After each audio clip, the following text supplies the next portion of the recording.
Wasalisu kemudian yang nomor 3 dari rukunnya sholat yang ada 13, al-qiyamu alal qadiri, yaitu berdiri bagi yang mampu. Syartuhu kemudian syarat daripada berdiri ini yaitu nasbul musolli, olehnya menegakkannya orang yang sholat, fiqor dhahrihi, akan tengkuk punggungnya tegak. Fa'in lam yastati, kemudian apabila tidak mampu ia, sholat maka boleh mengerjakan sholat ia qaidan dengan sambil duduk. Kalau tidak mampu sholat sambil berdiri, maka sholat sambil duduk. Fa'in lam yastati, kemudian apabila tidak mampu ia, sholat maka sholatlah ia dijambihi, pakai pada lambungnya wal aimani al afdalu, wal aiman al afdalu, dan arah lambung yang paling yang kanan itu lebih utama. Kalau memang sambil duduk juga tidak mampu, apa selanjutnya yang dianjurkan? Berbaringlah dengan bersandar pada lambung kita, dan lambung yang kanan itu lebih diutamakan daripada bersandar pada lambung yang kiri, berbaringnya.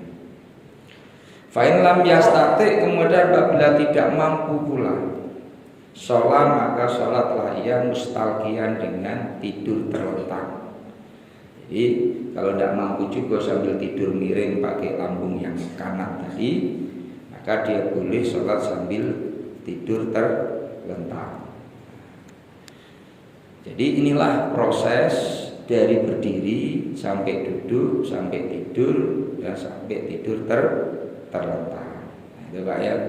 Jadi jangan sampai tidak bisa duduk langsung tidur terlentang, jangan. Ada proses sebelumnya tadi. Jadi harus berurutan. Dari berdiri dulu, kalau memang tidak mampu boleh sambil duduk, tidak mampu lagi sambil tidur miring pakai bahu lambung yang kanan tadi. Kalau tidak mampu lagi baru tidur terlentang. Nah, gitu. 5, karena adanya hadis sahih yang sahih anan Nabi, ya sesungguhnya Nabi Shallallahu Alaihi Wasallam qala, itu bersabda Nabi li Imran bin Husain bin Hasin radhiyallahu anhu pada Imran bin Hasin, sholli, sholatlah kamu iman dengan berdiri. Jadi Nabi pertama menyuruh sahabat Imran ini sholat sambil berdiri. Fa'ilam tastati, bila kamu tidak mampu, fa'ala janbin, maka boleh sholat pakai lambung. Jadi sholat berdiri dulu, tidak mampu sambil tidur. 5, dan karena adanya hadis sahih yang sahih anan Nabi sallallahu alaihi wasallam qala, Nabi bersabda, idza amartukum bi amrin fa'tu minhu mastata'tum. Idza amartukum, ketika aku perintahkan kamu semua, bi amrin, dengan satu perkara, fa'tu, maka laksanakanlah perintah tersebut, minhu, dari perintah tersebut, mastata'tum, semampu kamu. Ini perintah secara umum. Apapun yang diperintahkan oleh Rasulullah boleh kita kerjakan semampu kita dalam konteks perintah. Tapi kalau konteks larangan tidak boleh semampunya, harus maksimal. Kalau soal perintah itu boleh semampu kita. Ini kalau ditujukan kepada kewajiban sholat, kalau tidak mampu berdiri sambil duduk, ya semampu kita. Artinya apa? Biar nanti tidak ada keluhan bagi kita semua yang istiqomah dalam mendirikan sholat. Ya, dalam mendirikan sholat itu biar istiqomah. Warabihu, kemudian yang keempat dari rukunnya sholat, qiraatul fatihati, itu membaca surah al-fatihah. Bitasdidiha, lengkap dengan tasdid-tasdidnya, wa muwalatiha, dan urutan-urutannya. Fatajibu, maka wajib alal munfaridi, atas orang yang sholat sendiri, wal imami dan atas imam, wal makmumi dan setiap makmum, fi kulli rakaatin pada setiap rakaat. Kalau sholat kita 4 rakaat, baca Fatihahnya 4 kali. Kalau sholat kita 3 rakaat, baca Fatihahnya 3 kali. Jangan pula beranggapan nanti ditanggung imam. Tidak bisa. Karena setiap 1 rakaat ada rukunnya sendiri, yaitu membaca surah Al-Fatihah. Ya, gitu. Karena 5 sofa, karena adanya hadis yang sahih.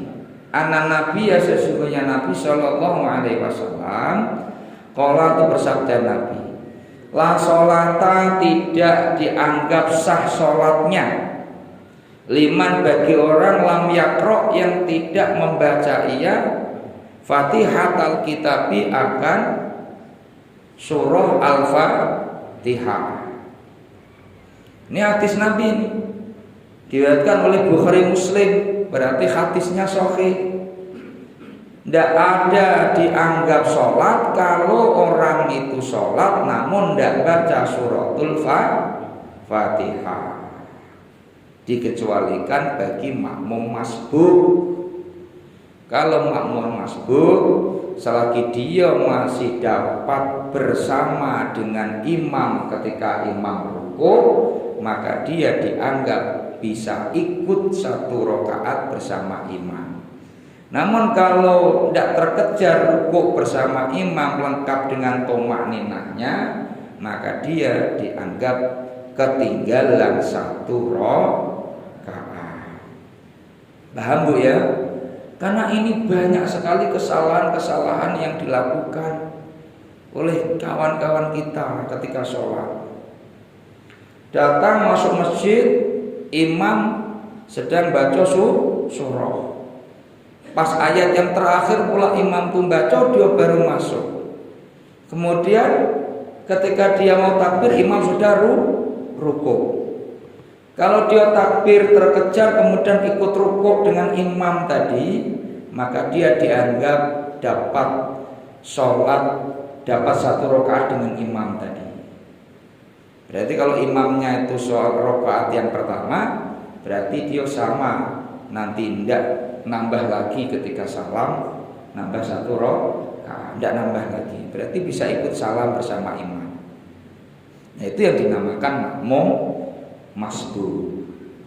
Tapi kalau dia tidak bisa dapat bersama dengan imam di dalam rukuk, baru Allahu Akbar gini, imamlah tegak, atau baru nak rukuk imam berdiri dari rukuk, berarti tidak dapat bersama imam di rukuk, maka tidak dianggap dia dapat 1 rakaat bersama imam.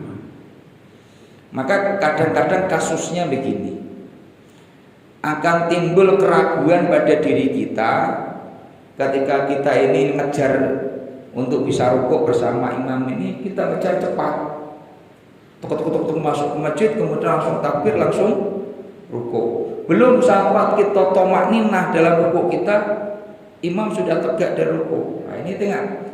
Kalau kita belum sempat tumakninah dalam rukuk kita, berarti kita belum dianggap rukuk.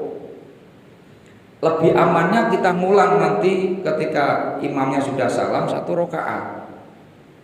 Kecuali kalau kita yakin memang benar-benar bisa tumakninah dalam rukuk kita bersama dengan imam.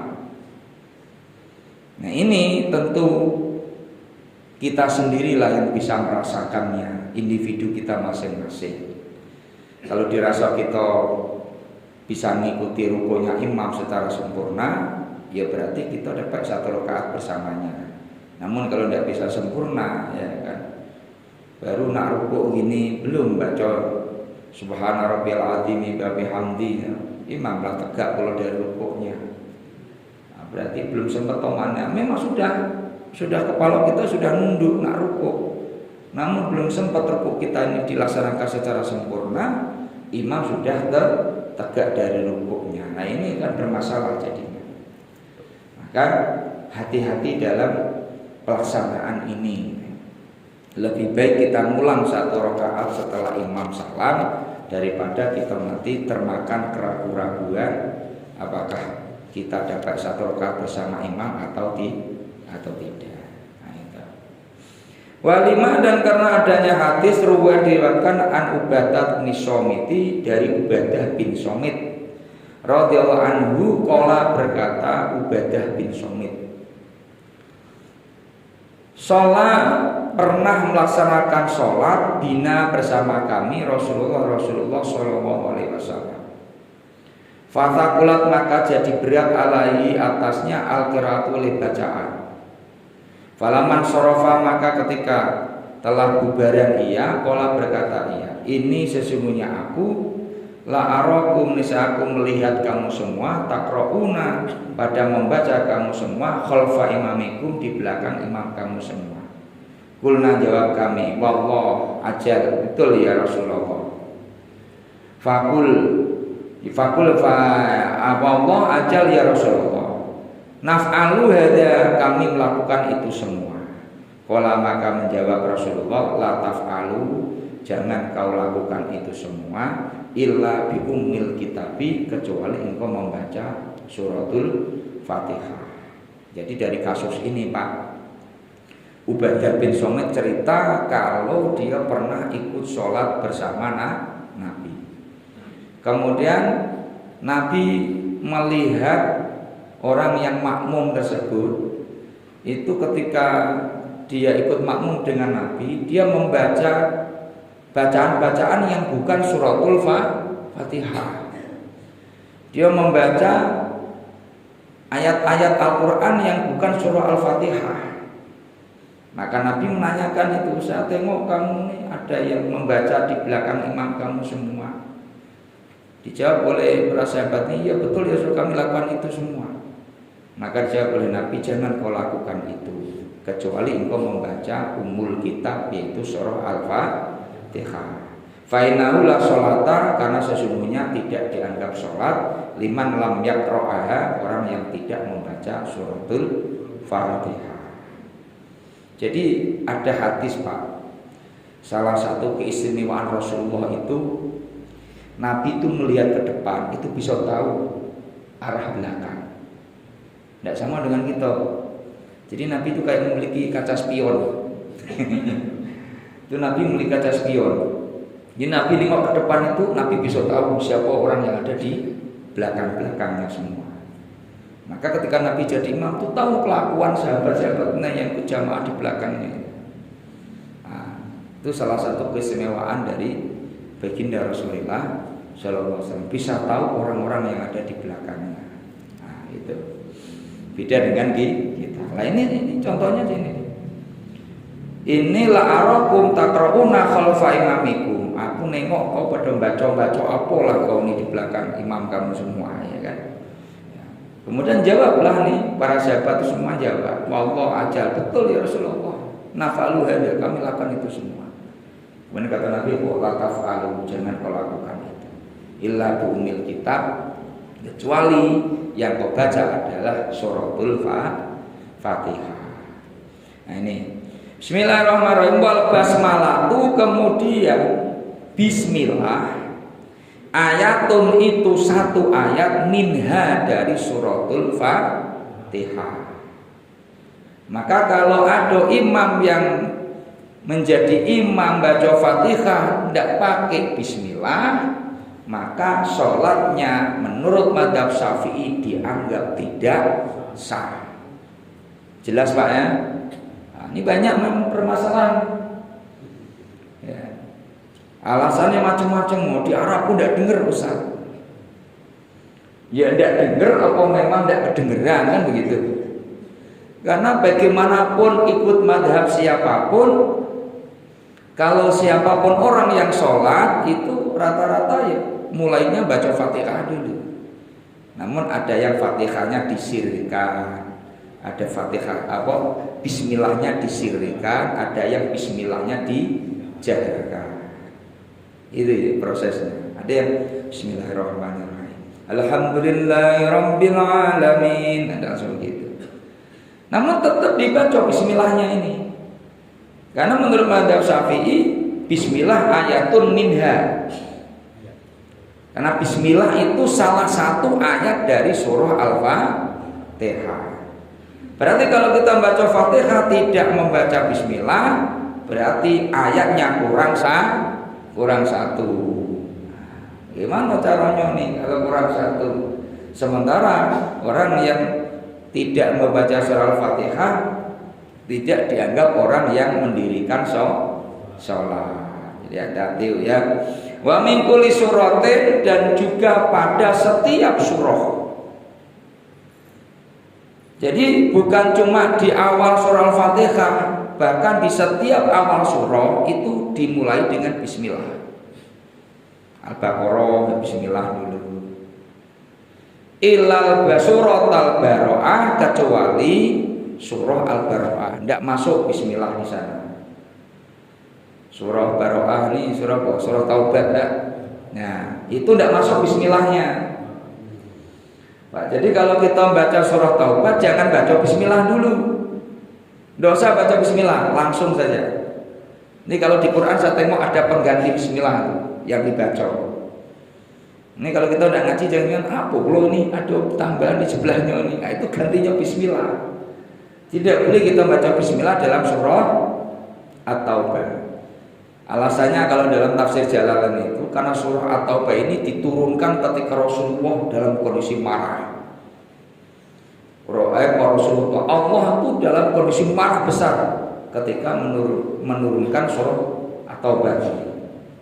Maka kalau dimulai dengan bismillah bertolak belakang dengan fungsi bismillah itu sendiri. Sementara fungsi bismillah itu mewakili untuk ayat kasih sayang. Sementara surah Taubat atau Bara'ah ini diturunkan pada saat Allah sedang marah. Gitu Pak. Jadi Allah itu kadang-kadang marah juga, kadang-kadang senyum senang dengan kita juga. Maka kejarlah kesenangan Allah pada kita, jangan sekali-kali memancing kemarahan Allah. Gitu. 5, karena adanya hadis ruwiyah yang diriwayatkan an Ummi Salamah radhiyallahu anha, dari Ummu Salamah. Anna Nabiyya sallallahu alaihi wasallam, sesungguhnya Nabi sallallahu alaihi wasallam qara'a, itu membaca Nabi bismillahirrahmanirrahim, membaca bismillahirrahmanirrahim fi awalil Fatihati, di awal surah Al-Fatihah. Menurut penuturan Ummi Salamah, Nabi ya kan itu ketika membaca surah Al-Fatihah diawali dengan membaca bismillah. Fi sholati, baik di dalam sholat. Wa ada, dan menganggap surah Al-Fatihah surah bismillah tersebut, ayat bismillah ayatan satu ayat dari surah Al-Fatihah.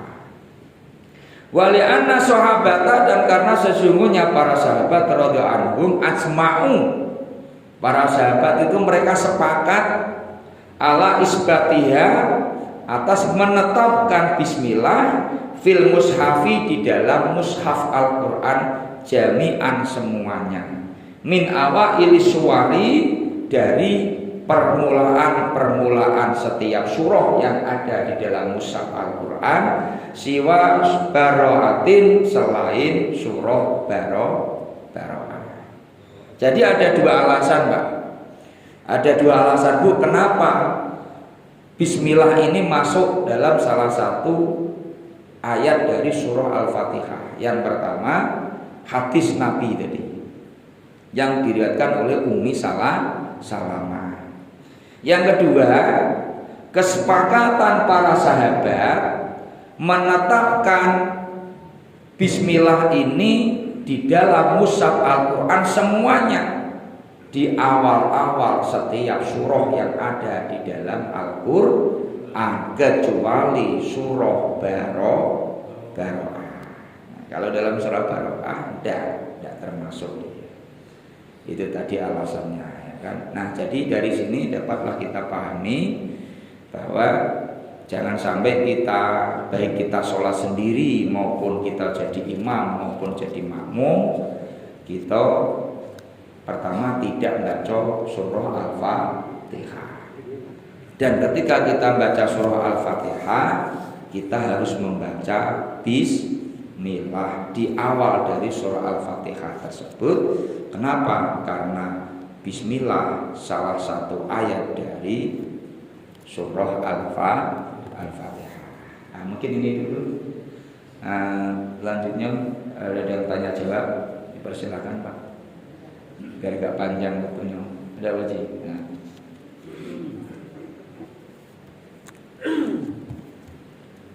Ada mic. Terima kasih Ustaz. Ya.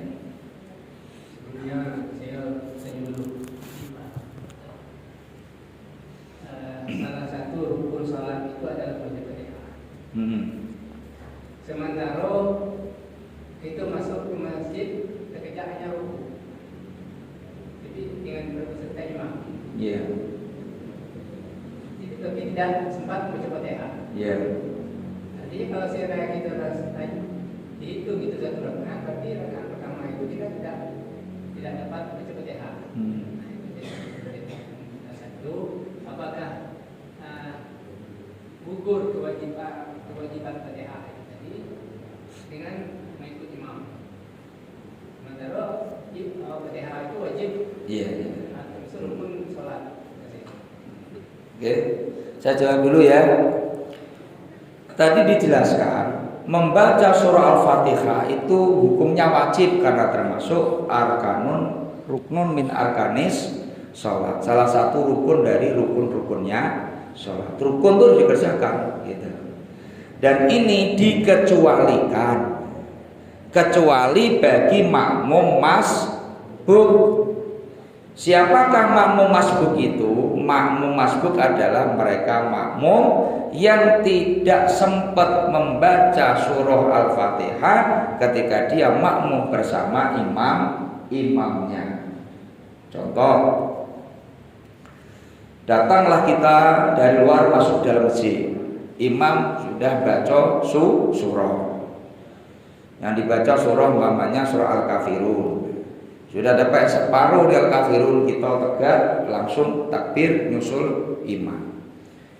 Kita tidak langsung baca apapun, setelah takbir itu langsung kita ngejar Al-Fatihah. Ya Bu ya, jangan baca yang lain. Doa iftitah tidak usah, karena doa iftitah itu sunnah. Kita kejar langsung Fatihah dulu. Maka tadi ada hadis Nabi melihat jamaah di belakangnya pada surah baca apa pun tidak tahu. Ditanya kau baca apa tadi gitu kan? Nabi mengatakan jangan kau baca sesuatu kecuali kau kejar umul kitab yaitu Al-Fatihah. Jadi kalau masuk itu langsung Pak kejar Al-Fatihah.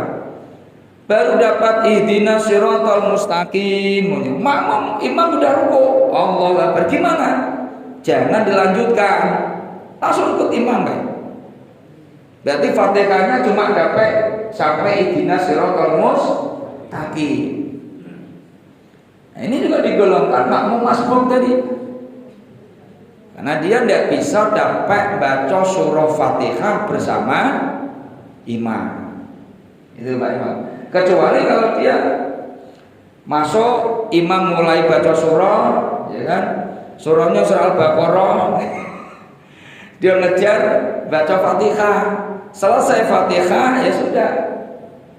Dengarkan bacaan imam.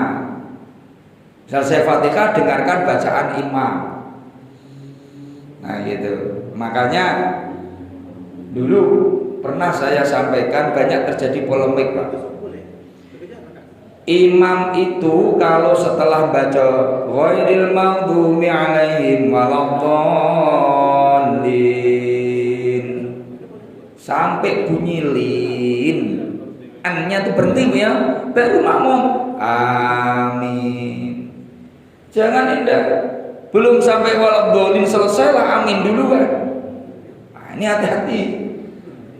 Tunggulah dulu imamnya selesai waladdallin baru amin. Nah ini bagi imam disunahkan diam sejenak.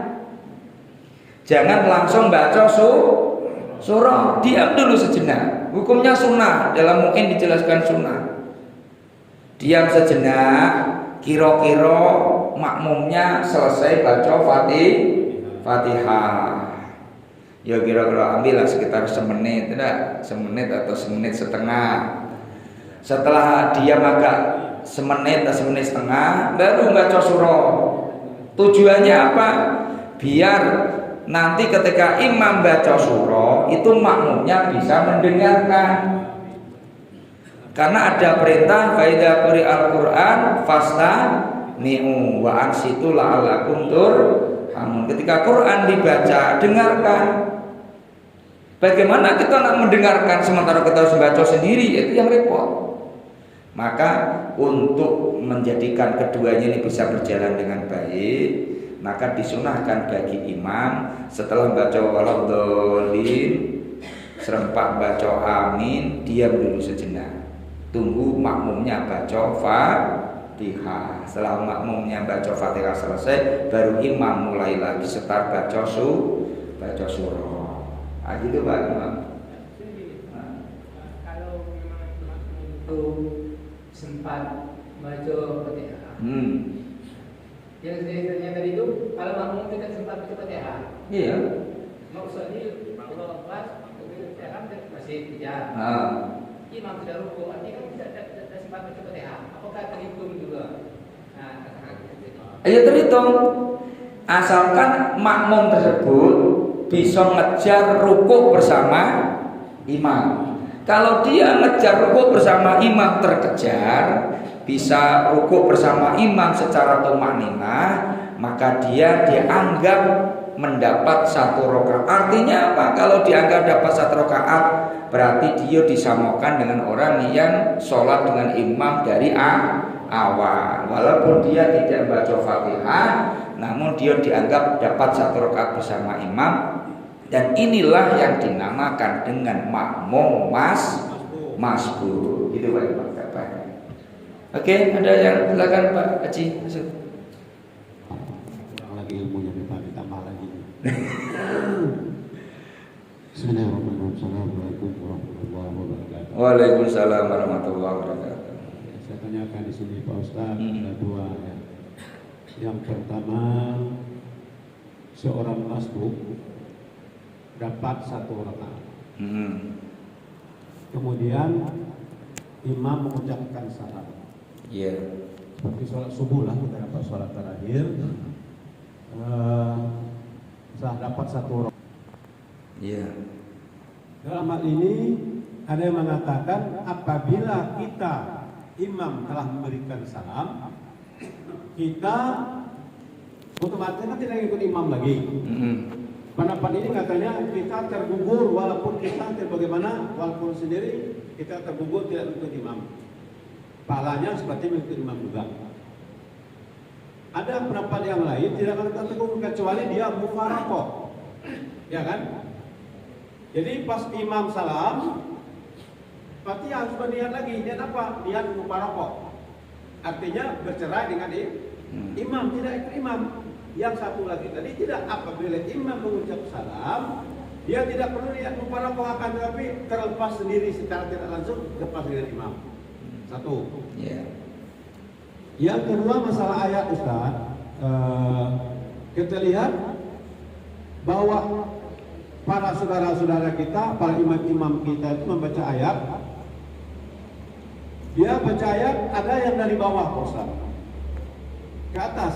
Ada juga yang dari atas ke bawah. Kira-kira mungkin bagaimana kira-kira Ustaz?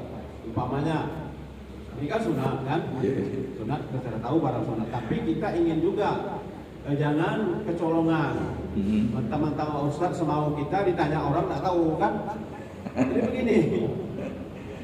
Jadi begini Pak.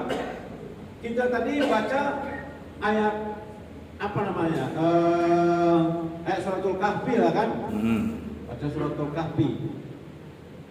Jadi setelah baca suratul Kahfi itu balik bawah alif lam mim. Jadi kalau kita ayat terakhir Pak dibikinkan. Ini bagaimana Pak? Apa memang itu boleh atau itu memang ada mazhab-mazhabnya tersendiri? Ya ayat terbalik. Macuk lu terbalik itulah kira-kira. Iya.